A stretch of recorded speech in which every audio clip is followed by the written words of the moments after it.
हम चर्चा कर रहे हैं बेटे आवेश की, चार्ज। और हमने कल देखा आवेश दो प्रकार के होते हैं, एक को पॉजिटिव चार्ज बोलते हैं, दूसरे को नेगेटिव चार्ज कहते हैं। हमारे माइंड में ये तो फिक्स हो गया कि एक प्रकार का चार्ज है, आवेश है, जिसको हम पॉजिटिव चार्ज कह रहे हैं, तो दूसरे प्रकार का जो चार्ज है उसको हम नेगेटिव चार्ज कह रहे हैं। दोनों अलग अलग है, एक पॉजिटिव एक नेगेटिव। हम जानते हैं, हमने देखा है, जब कांच की छड़ को रेशम के कपड़े से रगड़ते हैं तो जो चार्ज उत्पन्न होता है वो धनावेश है, और जब प्लास्टिक या एवोनाइट की छड़ को ऊनी कपड़े से रगड़ते हैं, ऊनी कपड़ा, खाल, मलमल जैसा कपड़ा, मुलायम सॉफ्ट जो होता है, तो छड़ के ऊपर जो चार्ज उत्पन्न होता है उसको क्या बोलेंगे? नेगेटिव चार्ज अपन कहेंगे। अब हम देखते हैं होता क्या है कि ये जितने भी चार्ज रहते हैं, पॉजिटिव हो या नेगेटिव हो, इनमें कुछ पावर रहता है। उस पावर को हम बोलते हैं लाइन ऑफ फोर्सेस, बल रेखाएं। क्या बोलते हैं उसको अपन? बल रेखाएं। तो पहले मैं क्लियर छोटा सा पार्ट आपको बता देता हूं, उसके बाद में फिर अपन इसकी डिटेलिंग देखेंगे। अगर हमने धन आवेश लिया हुआ है, धन आवेश लिया हुआ है, तो इसकी सतह से बल रेखाएं निकलती है। क्या बोला मैं? इसकी सतह से बल रेखाएं निकलती है सब तरफ। जैसा सूर्य में से उजाला निकलता है कि नहीं निकलता है, आगे पीछे ऊपर नीचे दाएं बाएं सब तरफ, तो उस प्रकार अगर पॉजिटिव चार्ज है तो उससे बल रेखाएं निकलती हैं। कहां तक जाती है? अनंत तक जाती है। निकली और फैलती जा रही है, जाती जा रही है। कितने डिग्री का एंगल बना करके निकली? 90 डिग्री का एंगल बना करके निकली। ये भी 90, ये भी 90, ये भी 90, सब सरफेस से 90 डिग्री का एंगल बना करके निकल रही है। और कहां तक जा रही है? अनंत तक जा रही है। वहीं हम देखते हैं अगर नेगेटिव चार्ज है तो बल रेखाएं इसके ऊपर आकर के समाप्त होती है।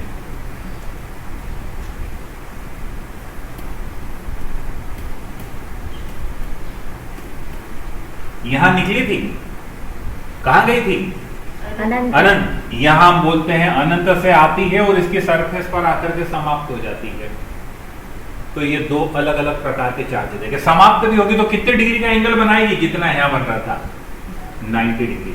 90 डिग्री को हम क्या बोलते हैं? परपेंडिकुलर, लंबवत। क्या बोलेंगे उसको? हम लंबवत बल रेखाएं निकलती है, लंबवत समाप्त होती है। पॉजिटिव चार्ज है तो सतह से निकली अनंत तक गई, नेगेटिव चार्ज है तो अनंत से आई और उसकी सतह पर जाकर के वो समाप्त हो गई। बात समझ में आ गई इतनी? अब हम आगे चलते हैं, अगला पॉइंट आपको बताता हूं। ये हम देख रहे हैं धनावेश है, अकेला पृथक्कृत, और ये अकेला पृथक्कृत ऋणावेश है। धनावेश और ऋण आवेश। अब हम देखते हैं कि हमने धन आवेश और ऋण आवेश को पास पास में रख दिया। तो अभी हाल हमने देखा था धन आवेश की क्या विशेषता रहती है? इसकी सतह से क्या होती है? बल रेखाएं। और ऋण आवेश की क्या विशेषता होती है? समाप्त हो जाती है। इन्होंने दोस्ती कर ली आपस में, इससे निकल रही है और उसपे जाकर के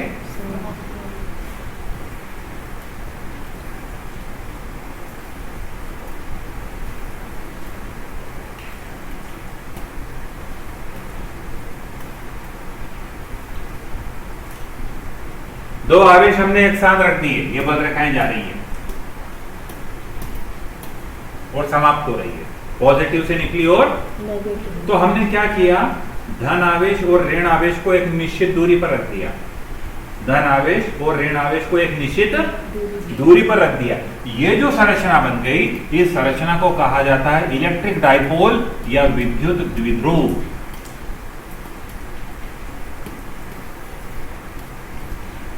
दो पोल है इसमें, एक पॉजिटिव और एक नेगेटिव, इसलिए नाम क्या हो गया इसका? विद्युत। तीनों पॉइंट समझ में आ गए।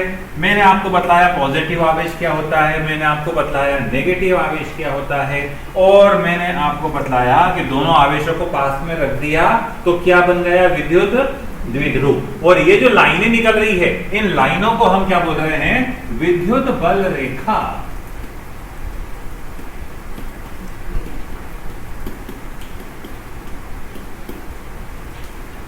हम जानते हैं समान आवेशों में कल देखा था क्या होता है, आकर्षण या प्रतिकर्षण? प्रतिकर्षण होता है। यानी इस पॉजिटिव के पास में अगर हम यहाँ पर किसी पॉजिटिव को रख देंगे, यहाँ पॉजिटिव को रख दिया कि ये पॉजिटिव है और ये भी पॉजिटिव है, तो ये उसको क्या कर रहा है, धक्का लगा रहा है, प्रतिकर्षण बल लगा रहा है, रिपल्शन लगा रहा है। कौन सी डायरेक्शन में लगेगा? इस डायरेक्शन में लगेगा।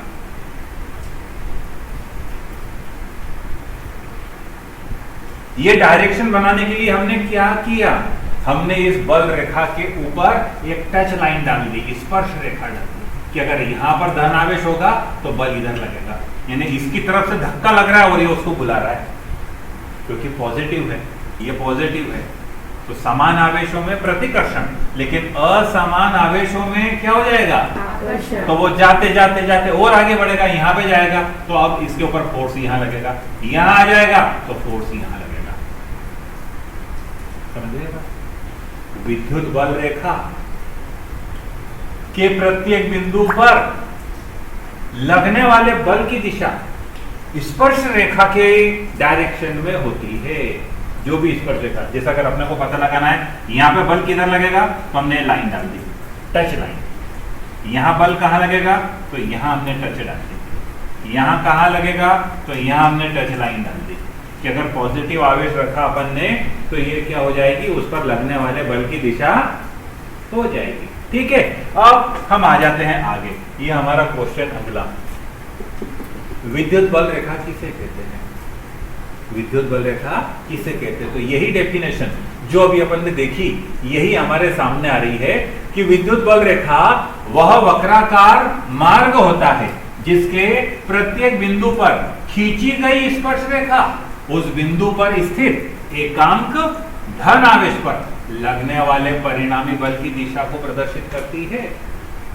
जो भी स्पर्श रेखा खींच दी अपन ने, वो स्पर्श रेखा क्या प्रदर्शित कर रही है, धन आवेश पर लगने वाले बल की दिशा को प्रदर्शित करती है। या विद्युत क्षेत्र में खींचा गया वह काल्पनिक वक्र जिस पर एकांक धन आवेश गमन करता है।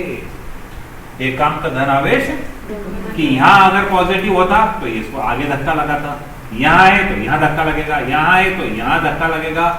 प्रेशर फोर्स के रूप में हम देख रहे हैं, फोर्स इसके ऊपर लगता जा रहा है, लगता जा रहा है और कहां जाएगा, वो यहां तक आ जाएगा। तो दो प्रकार से डेफिनेशन होती है। विद्युत बल रेखा विद्युत क्षेत्र में खींचा गया वह काल्पनिक वक्र है जिस पर एकांक धनावेश गमन कर सकता है।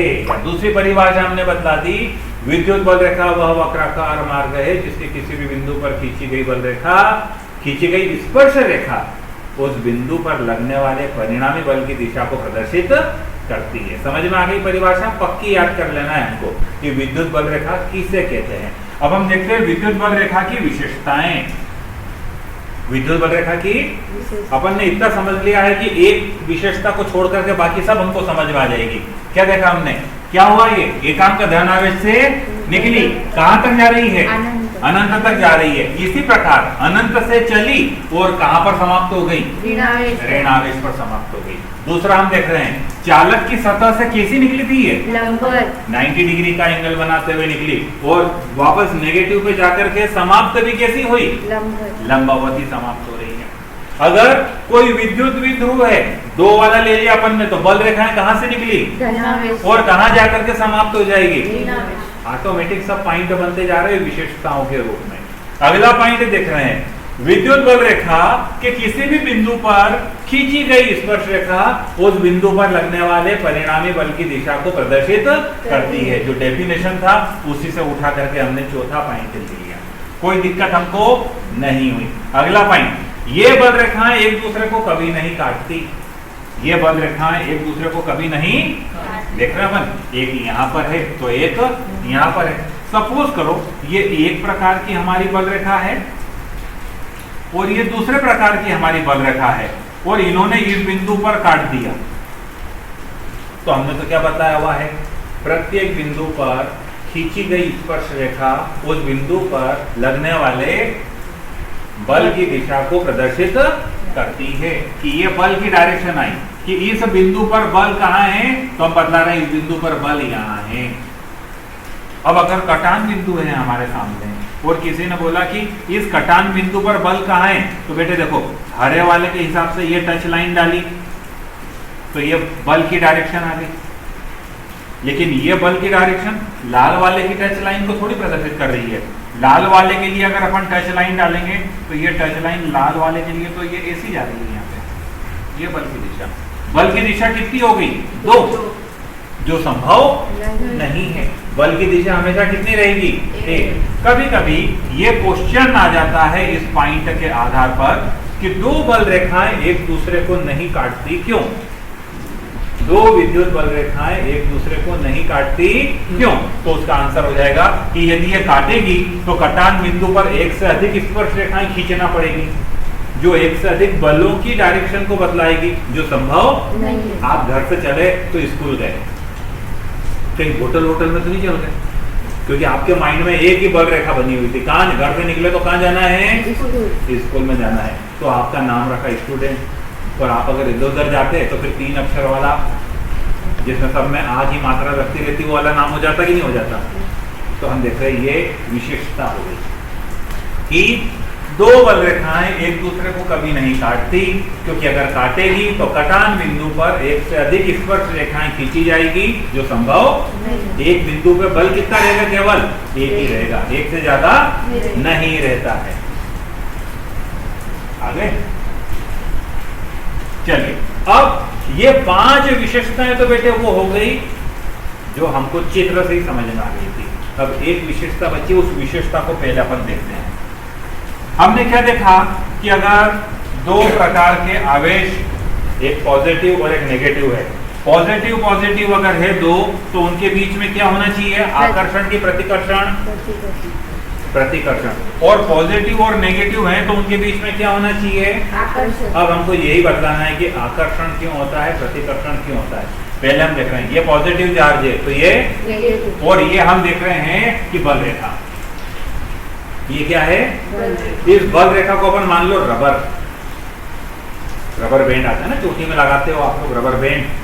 तो क्या विशेषता रहती है रबर बैंड की? अगर अपन ने रबर बैंड के 2 किनारों को ऐसे पकड़ करके खींचा हुआ है तो क्या वो ऐसे कैसे रहेंगे?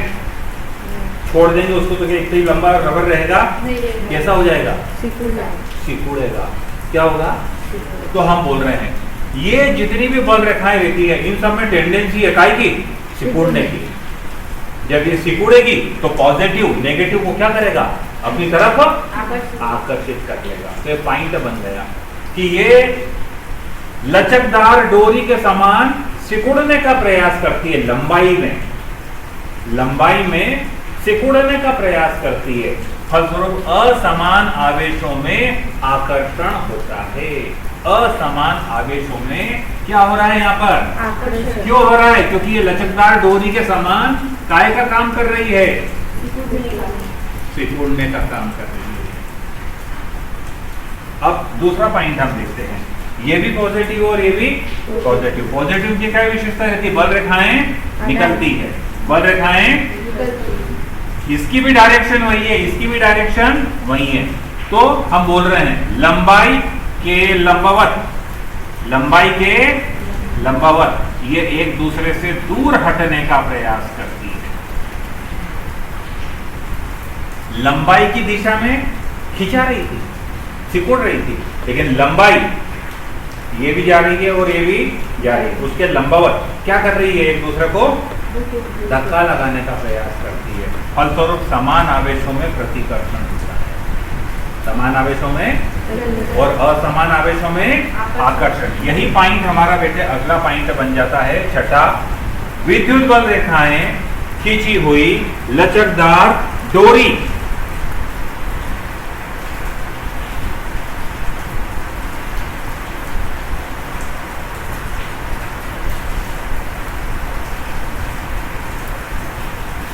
के समान लंबाई में सिकुड़ने का प्रयास करती है। इसलिए असमान ध्रुवों में आकर्षण होता है, इसलिए असमान आवेशों में आकर्षण होता है। ठीक इसी प्रकार लंबाई के लंबावत दिशा में एक दूसरे से दूर हटने का प्रयास करती है। लंबाई के लंबावत एक दूसरे से दूर हटने का प्रयास करती है। फलस्वरूप समान आवेशों में प्रतिकर्षण होता है। तो इस प्रकार से ये पॉजिटिव चार्ज है अकेला, ये नेगेटिव चार्ज है अकेला, और ये विद्युत विध्रुव यहाँ आकर्षण हो जाएगा। और अगर इसी प्रकार का कोई इसके पास में आएगा तो लंबाई के लंबवत दिशा में एक दूसरे को धक्का लगा देगी, फलस्वरूप हम देखेंगे कि इनमें क्या होगा, प्रतिकर्षण। बात समझ में आ गई? सिंपल सा क्वेश्चन है, इस प्रकार से एग्जाम में आता है। विद्युत बल रेखाएं किन्हें कहते हैं, इनकी विशेषताएं दीजिए। तो हमको इस प्रकार से पहले परिभाषा देना है, विशेषता देना है, और ये 3 छोटे छोटे डायग्राम बनाना है जो आपको जो नोट्स दिया हुआ है उसमें ये है। क्लियर? चलिए आगे बढ़ते हैं, अगला क्वेश्चन हम देखते हैं। वेरी इंपॉर्टेंट क्वेश्चन है, लेकिन ये कभी परीक्षा में नहीं आता। ये इंपॉर्टेंट क्वेश्चन लेकिन कभी परीक्षा में, लेकिन इसके आधार पे 2 अगले क्वेश्चन बनते हैं, उनमें से एक आता ही आता है। वेरी इंपॉर्टेंट कैटेगरी बनती है। प्रश्न देख रहे पर विद्युत क्षेत्र की तीव्रता, विद्युत क्षेत्र की तीव्रता हम जानते बेटे, हमारे घर में हम बैठे हुए हैं, आपके घर पे ही सोच लो कि आपके घर में आप 2-3 भाई बहन जो भी हो वो बैठे हुए हैं।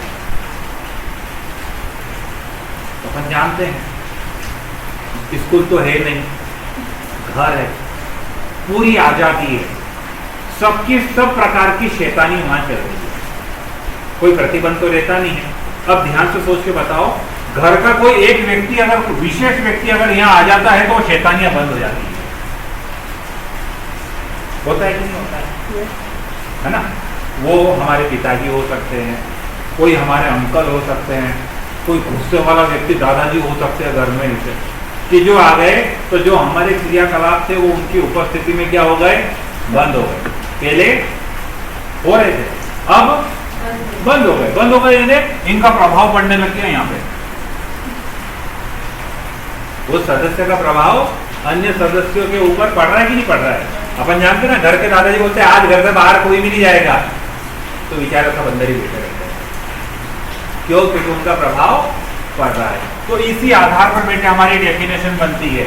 काय की डेफिनेशन बन रही है? विद्युत क्षेत्र की तीव्रता की। देखो डेफिनेशन क्या है, विद्युत क्षेत्र के किसी बिंदु पर, दादाजी अपने बैठे हुए हैं तो उनका पूरे घर में विद्युत क्षेत्र बना हुआ है, तो विद्युत क्षेत्र की उपस्थिति में विद्युत क्षेत्र के किसी बिंदु पर स्थित एकांक धन आवेश, हम एकांक धन आवेश है, जितने बल का अनुभव करता है उनके कारण हमारे ऊपर एक प्रेशर पड़ रहा है, उस बल को ही विद्युत क्षेत्र की तीव्रता कहते हैं।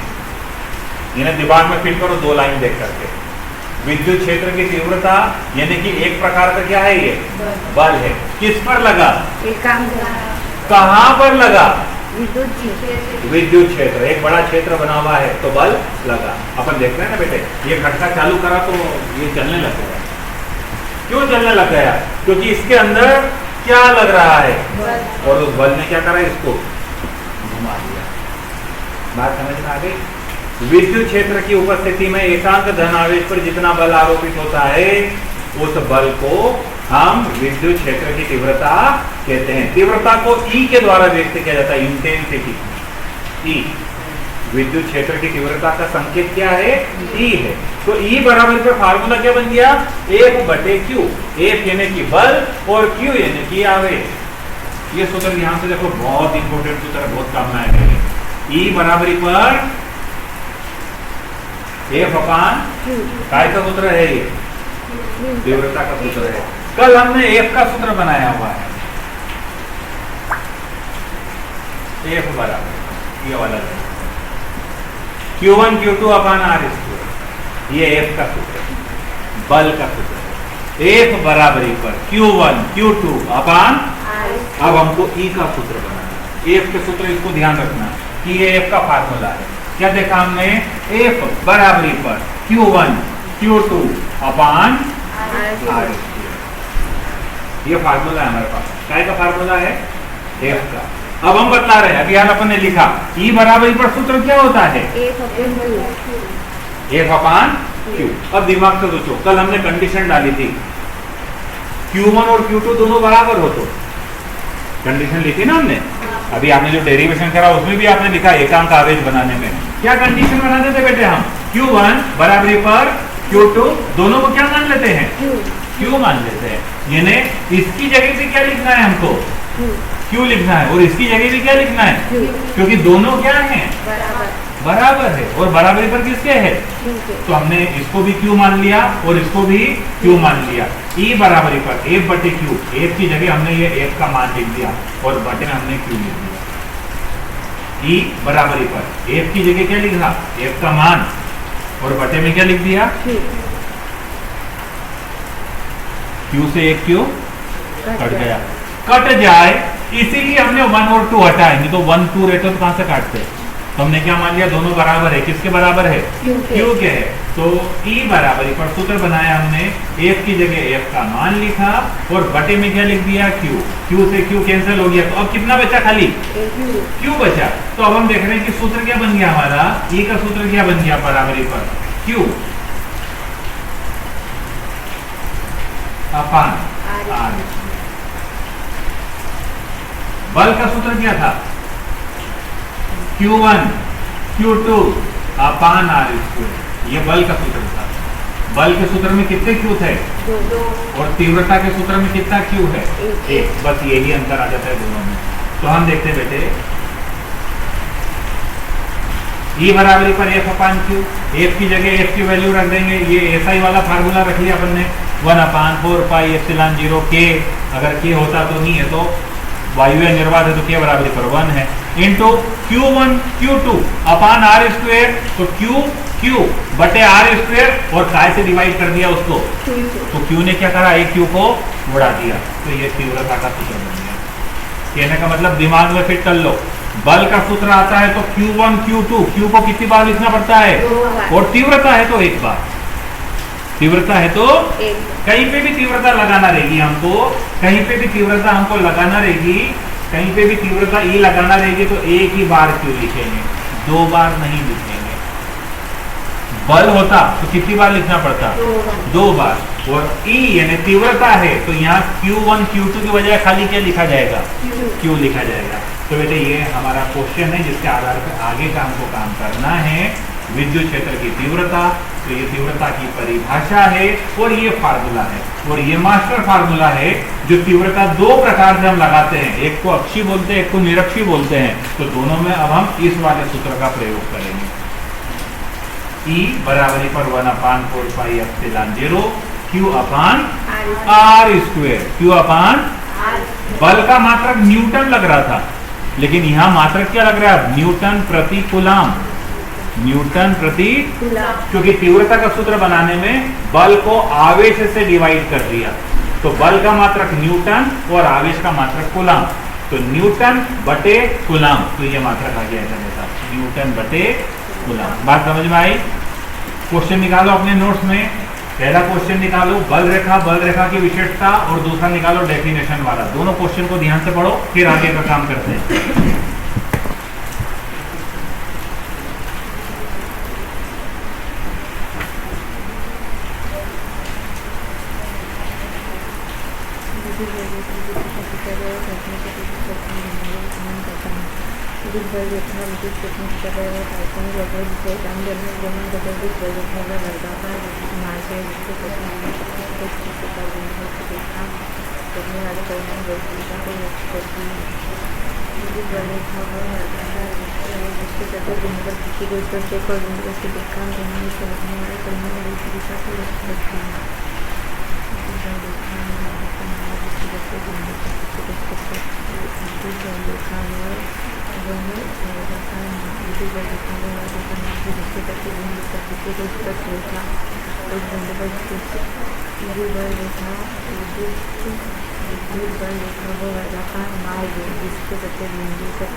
ये काम जनावर से मिलकर अनंत तक जाती है, काम जनावर से मिलकर अनंत तक जाती है, ये काम जनावर से निकलकर अनंत तक जाती है तथा अनंत से चलकर अनंत तक समाप्त होती है, ये काम जनावर से निकलकर अनंत तक जाती है तथा यह काम जनावर से निकलकर अनंत तक जाती है, यह काम जनावर से निकलकर अनंत तक जाती है पर ये करना चलकर निकलती है किसी भी क्षेत्र में बढ़ कर निकलकर विनाश के समान होती है जो बड़े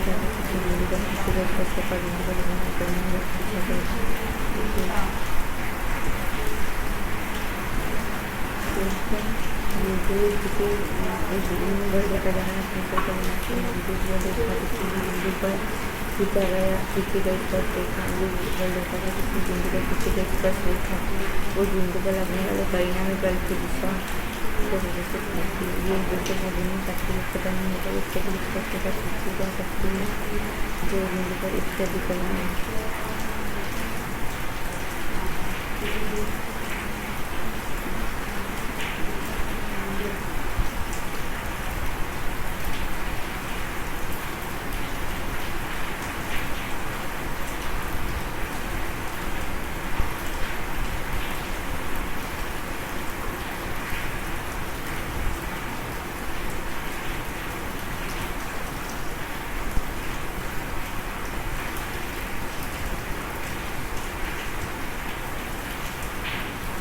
विद्युत क्षेत्र के किसी एकांक बनावे विद्युत क्षेत्र के किसी बिंदु पर स्थित एकांक बनावे जिसमें बल का अनुभव करता है उस सटीकता को तैयार करके शब्द से इससे व्यक्त है।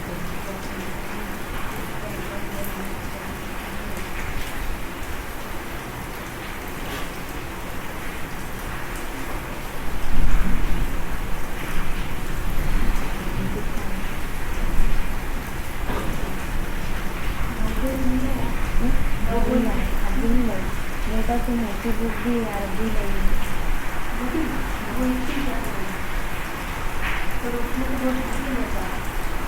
तो वो पढ़नी जरूरी देती है सब बोलते हैं मेरे पास परीक्षा बोलते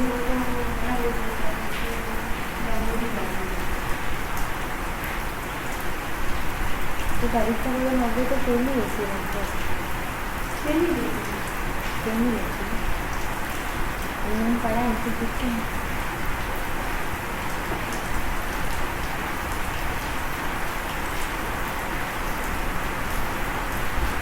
वो चलते पूछते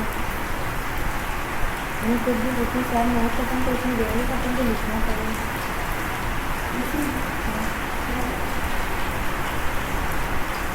क्योंकि मैंने स्कूल का मैंने हिस्ट्री करके एक बार चलेगा इसमें मुझसे नहीं सोची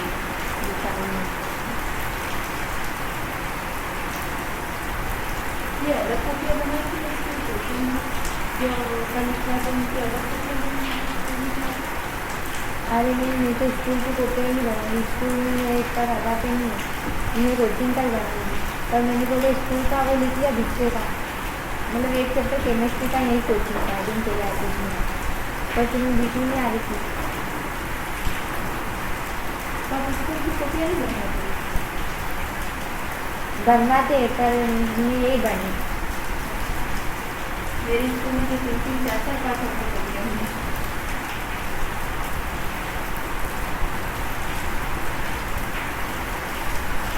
बायो का पेड़ लगता है नहीं बायो का पहले मैम आते थे अब नए मैम आ गया 21-22 साल से पढ़ा है उन्होंने पढ़ा 3 साल करवा दिया समझ में आया उन्हें बहुत अच्छे पढ़ाते थे 11th में उन्होंने ही पढ़ाया है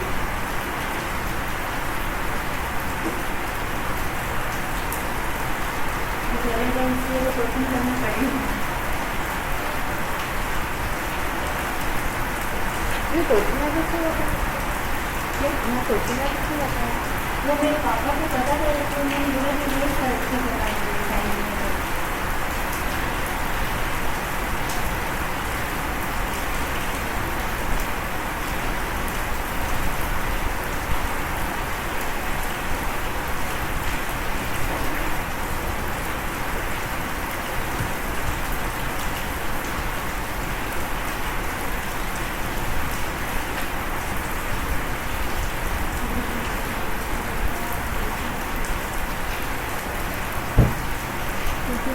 विपरीत से उदय करने वाले विद्युत क्षेत्र के कुछ बिंदु वस्तु के क्या बनाए विद्युत क्षेत्र के विद्युत क्षेत्र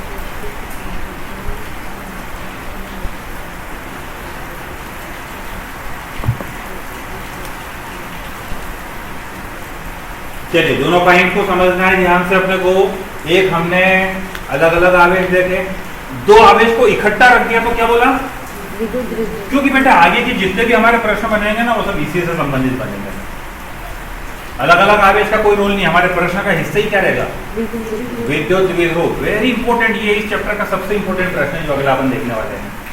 विद्युत द्विध्रुव के कारण अक्षीय स्थिति में तीव्रता। और सेम टू सेम ऐसा कैसा प्रश्न हमारा अगला बन जाता है जिसमें हम बोलते हैं निरक्षीय स्थिति।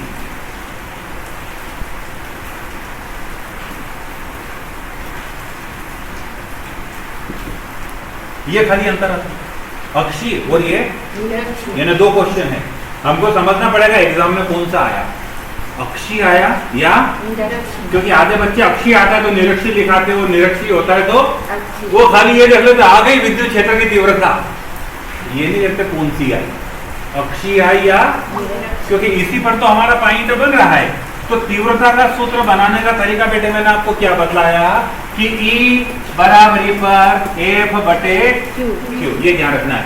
F के सूत्र में कितनी बार Q आता है? तो एक Q से एक Q क्या हो जाएगा? कैंसिल हो जाएगा, कट जाएगा और कट जाएगा, कोई एक Q कम हो जाएगा।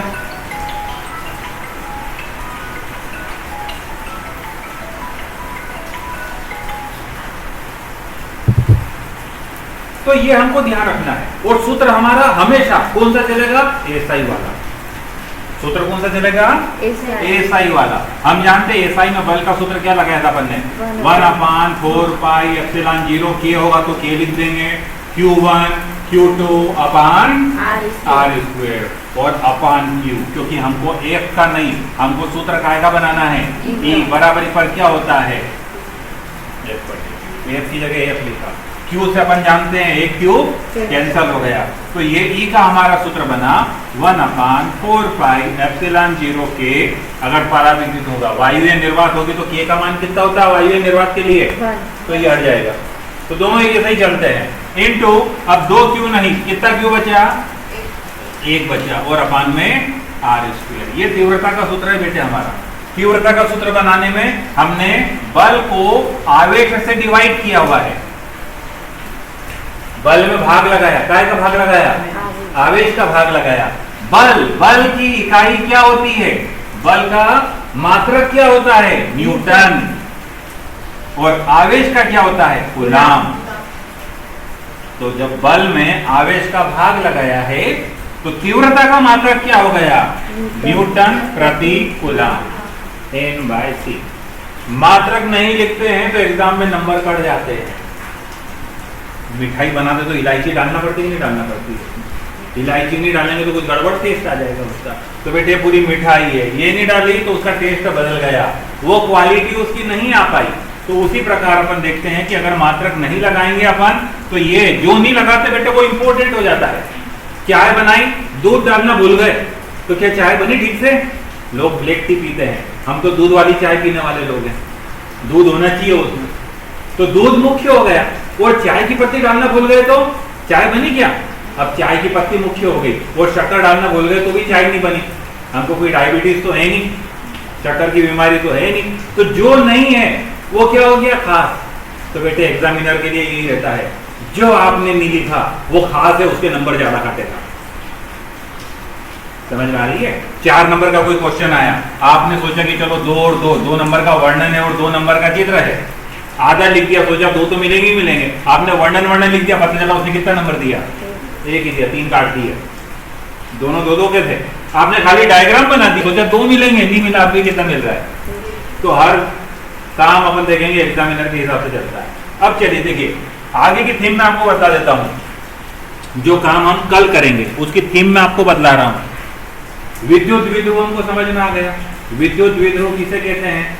जब 2 आवेश हो, एक पॉजिटिव तो एक नेगेटिव। 2 पॉजिटिव नहीं चाहिए, 2 पॉजिटिव होंगे तो धक्का लगा देंगे, वो 2 नेगेटिव होंगे तो भी रिपल्शन हो जाएगा। एक पॉजिटिव चार्ज चाहिए तो दूसरा कैसा चाहिए? नेगेटिव चाहिए। और इन दोनों की वैल्यू इक्वल होना चाहिए। वैल्यू के लिए अपन ने कल एक शब्द उपयोग करा था कूलाम के नियम में, परिमाण कैसा होना चाहिए, समान। और दोनों के बीच में डिस्टेंस होना चाहिए, दूरी होना चाहिए। कितनी होना चाहिए, पास पास रखना है। दो आवेश हैं जिनका परिमाण समान और उनको अल्प दूरी पर हमने रख दिया, तो इस प्रकार बनने वाली इस संरचना का नाम हो गया विद्युत द्विध्रुव।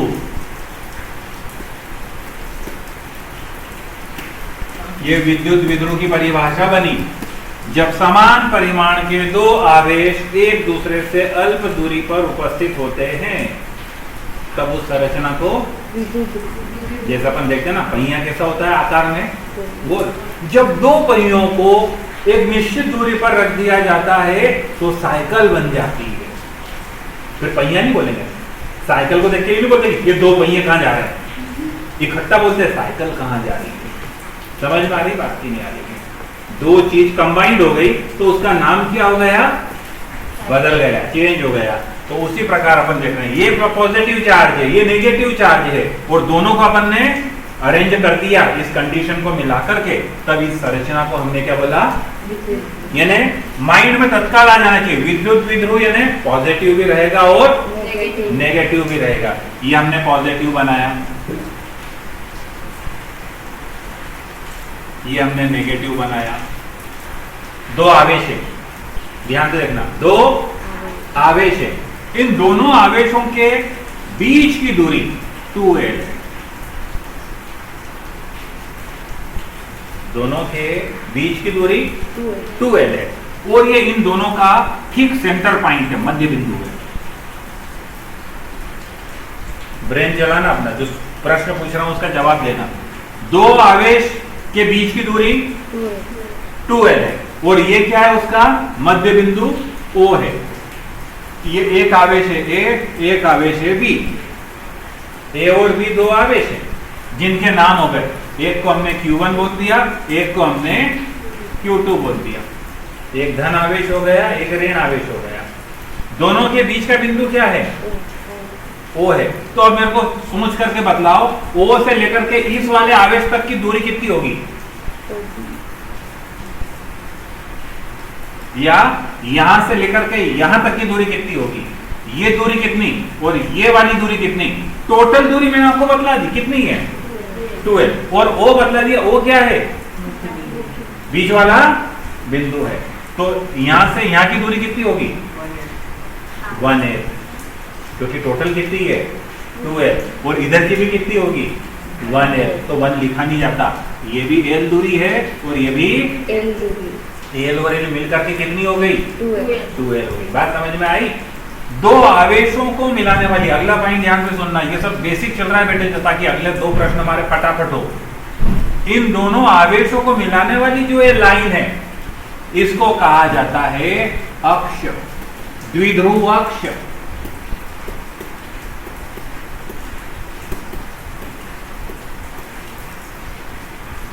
क्या बोल रहे हैं इसको हम, दोनों आवेशों को मिलाने वाली रेखा को द्विध्रुव की अक्ष कहते हैं। क्या कहते हैं, द्विध्रुव की कौन सी रेखा को, दोनों आवेशों को। अब मान लीजिए मैं आपके सामने यह बतलाऊं कि मेरे पास में एक बिंदु है, मेरे पास में एक बिंदु है यहां पे, तो ध्यान से देखो, ये अक्ष है और ये अक्ष पे बिंदु आया, अक्ष पे बिंदु आया, ध्यान से देख रहे हैं आप। ये वाला बिंदु कहां पर आया, अक्ष पर आया। अब अगर मैं यहां बिंदु रखूंगा तो क्या अक्ष पे आएगा वो, अक्ष तो ये जा रही है, ये सब थोड़ी कि ऐसा करके अपन उसको इधर ऊपर निकालते, अपनी मर्जी से कुछ नहीं होगा। अक्ष नहीं, अक्ष, आंख भी खड़े हैं तो आंख कहां जा रही है हमारी, सीधी, तो ये हमारी अक्ष हो गई। अब ऊपर सूर्य तो क्या हमारी अक्ष में है वो, क्या नहीं है। लेकिन अगर मान लीजिए ये जो बीच वाला बिंदु था, हमारा बीच वाला बिंदु, यहां अगर मैंने बिंदु रखा हुआ है तो ये बिंदु कहां आ रहा है, ठीक इस दिशा में, बीचों बीच में, यहां, वो अक्ष है, ये निरक्ष है, वो अक्ष, और ये निरक्ष बात समझ में आ गई। अक्ष और निरक्ष अक्ष किसको बोलेंगे? बढ़ाई हुई अक्ष पर अगर कोई बिंदु है तो अक्ष, और लंबवत कोई बिंदु है, लंबवत 90 डिग्री का एंगल बन रहा है, ये भी 90 और ये भी 90, अगर 90 डिग्री का एंगल है तो उसको बोलेंगे निरक्ष। चित्र देख के समझ जाओ। ये वाला पॉइंट, ये द्विध्रुव हमारा, पॉजिटिव नेगेटिव दो चार्ज दिख रहे हैं, ये प्लस क्यू, ये बीच का दिख रहा है ओ, ये दूरी कितनी, और ये भी कितनी, और ये बीच में यहां बिंदु है, तो ये वाला बिंदु क्या कहलाएगा? अक्ष की निरक्ष? निरक्ष समझ गए आप, है ना? तो ये हमारा ये वाला प्रश्न बनेगा। और अक्ष बनाना होता तो क्या करते? बिंदु को कहां रखते? अक्ष बनाना होता तो बिंदु को कहां? ये तो निरक्ष है, अक्ष ये बताया था ना कि मैंने, कहां रखना पड़ता?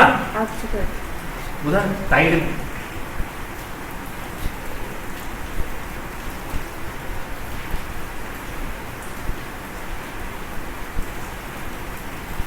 ये बीच का बिंदु, ये भी है, ये भी, और हमने कहां रखा उसको? बढ़ाई गई अक्ष पे रखा। पी को कहां रखा? बढ़ाई गई, अक्ष इसलिए नाम क्या हो गया? अक्ष और अगर यहां बीच में रख देता तो क्या हो जाता? निरक्ष क्लियर है? दोनों पॉइंट समझ में आ गए? चलिए ठीक है, कल ये दो डेरिवेशन करेंगे, नोट्स आपके पास में, एक एक बार देख देख करके करके लाना। अक्षीय स्थिति में तीव्रता का सूत्र और निरक्षीय स्थिति में। नहीं समझ में आए तो भी करना, दिया हुआ तो है ही, करा हुआ तो है ही, उसको देख के करना, तब जल्दी समझ में आ जाएगा, है ना?